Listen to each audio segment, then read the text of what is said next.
마태복음 13장 20절 21절 제가 봉독해 드리겠습니다. 돌밭에 뿌려졌다는 것은 말씀을 듣고 즉시 기쁨으로 받되 그 속에 뿌리가 없어 잠시 견디다가 말씀으로 말미암아 환난이나 박해가 일어날 때에는 곧 넘어지는 자요. 아멘. 길가에 뿌려진 씨앗이 있는가 하면 두 번째 돌밭에 뿌려진 씨앗도 있습니다. 그러니까 돌 위에 흙이 얕게 깔려 있는 그런 곳에 씨앗이 떨어진 거죠. 그것을 주님께서 어떻게 설명을 해주시는가 하면 말씀을 받되 즉시 기쁨으로 받았다. 그러니까 말씀을 받은 거예요. 기쁨으로 받은 겁니다. 우리가 하는 말로 하면 은혜를 받은 거죠. 예수님 당시 상황으로 보면 예수님이 전해주시는 천국 말씀을 듣고 감동을 받은 거예요. 기쁨으로 받은 겁니다. 은혜를 받은 거죠. 그래서 뿌리를 내리기 시작합니다. 말씀이. 글자 그대로요.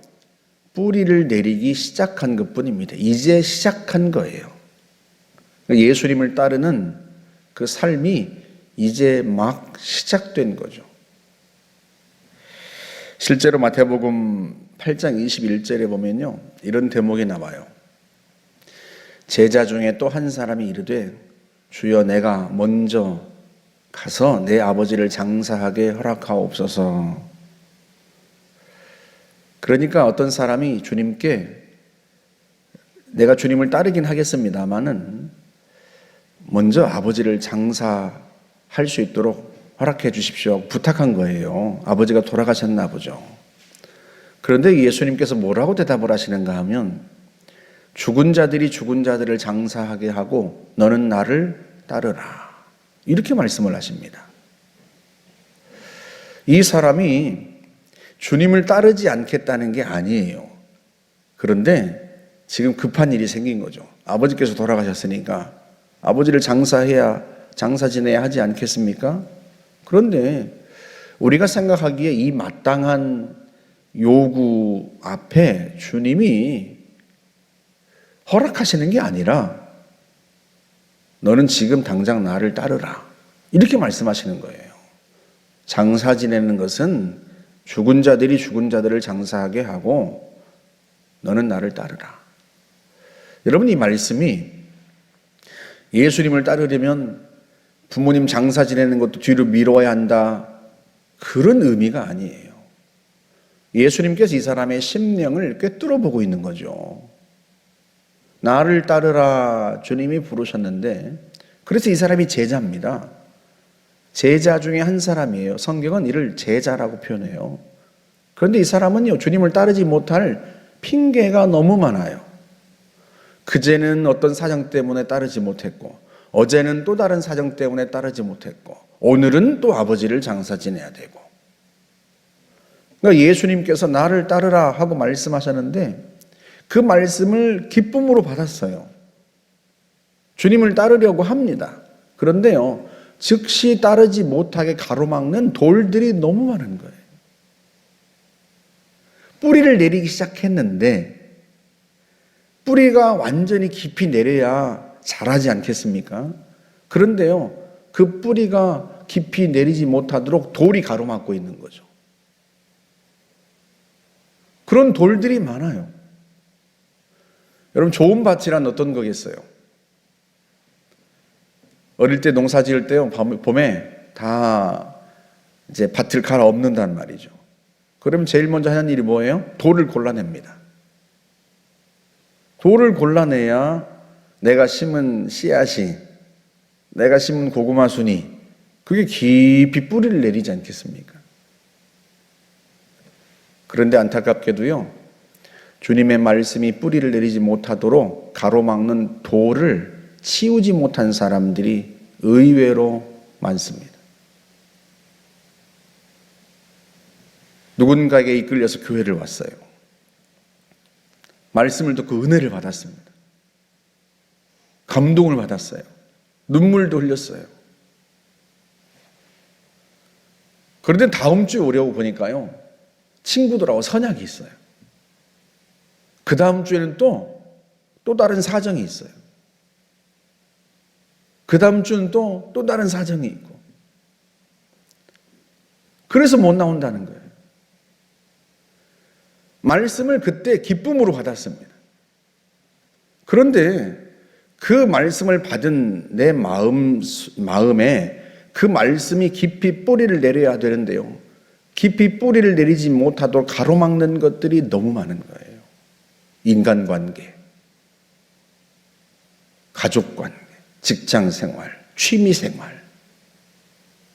이런 것 때문에 이런 돌들이 너무 많아서 신앙이 뿌리를 내리지 못하도록 가로막는 게 너무 많아서 믿음이 자랄 수가 없는 거죠.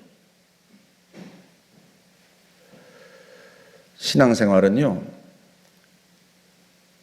취미생활이나 인간관계나 그런 것들이 가로막아도 되는 그런 게 아니에요.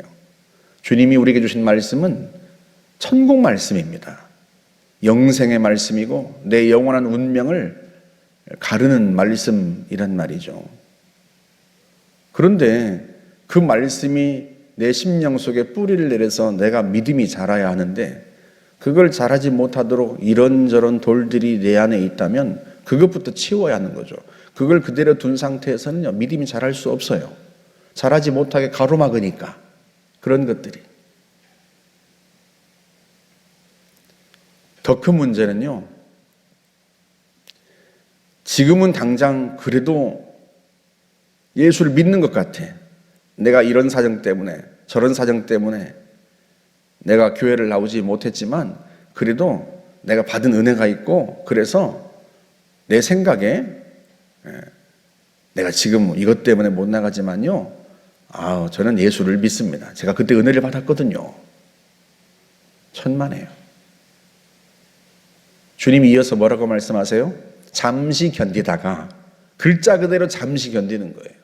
여러분, 씨앗이 흙이 얕은 돌 위에 떨어지면 뿌리를 내리는가 싶죠? 싹이 나는가 싶어요. 주님이 그 말씀하시는 건 잠시 견디는 거예요. 그런데 그런 싹 위에 햇볕이 강하게 내리쬐이면 어떻게 되겠습니까? 그럼 말라 죽는 거예요. 그래서 주님이 뭐라고 말씀하세요? 말씀으로 말미암아 환난이나 박해가 일어날 때에는 곧 넘어지는 자요. 말씀이 뿌리를 내리는 게 가로막는 것도 많은데 거기다가 더해서 말씀 때문에, 신앙 때문에 어려움이 생긴다? 심지어 박해가 일어난다? 여러분, 그걸 견디겠습니까? 견딜 수가 없어요. 내가 신앙생활 하려고 보니까 주일날 가게 문을 열어야 되는데 가게 문을 열다 보니까 신앙생활을 못해요. 내가 재정에 손해가 나요. 결국 못하는 거예요, 끝내. 내가 친구들이 너무 좋아요. 친구들과 약속을 어길 수가 없어요. 그런 사람이 어떻게 신앙생활을 계속할 수 있겠습니까? 주일날 친구들 만나러 가야 되는데. 그런 상황에서 남편이 반대한다? 남편이 박해한다? 그러면요, 그냥 끝나는 거예요. 그래서 우리가 잘 알고 있어야 돼요. 우리도 그렇지만 우리도 다 그 과정을 지나온 거예요. 내가 누군가를 전도해서 데리고 왔다. 그러면 그 사람의 마음에는 돌들을 치워줘야 돼요. 그걸 분명히 알려줘야 돼요. 너 앞으로 신앙생활 하려면 방해하는 것들이 있을 거야. 친구들하고 했던 약속, 남편하고 한 약속, 돈 벌어야 되는 거 이것저것, 그것부터 정리해야 돼. 그거 정리 안 하면 너 신앙생활 못해. 믿음이 뿌리를 내리고 자랄 때까지는 일단 여기에 집중해야 돼. 그러니 주일날 다른 약속 다 끊어. 다른 일도 만들지 마. 교회 오는 게 제일 우선순위야. 말씀을 듣고 뿌리를 내리고 신앙이 자라는 게 우선순위야. 일단 신앙이 자랄 때까지는 주일날 다른 건 안 돼. 네 마음엔 돌들을 먼저 치워야 돼. 그거 가르쳐 줘야 돼요.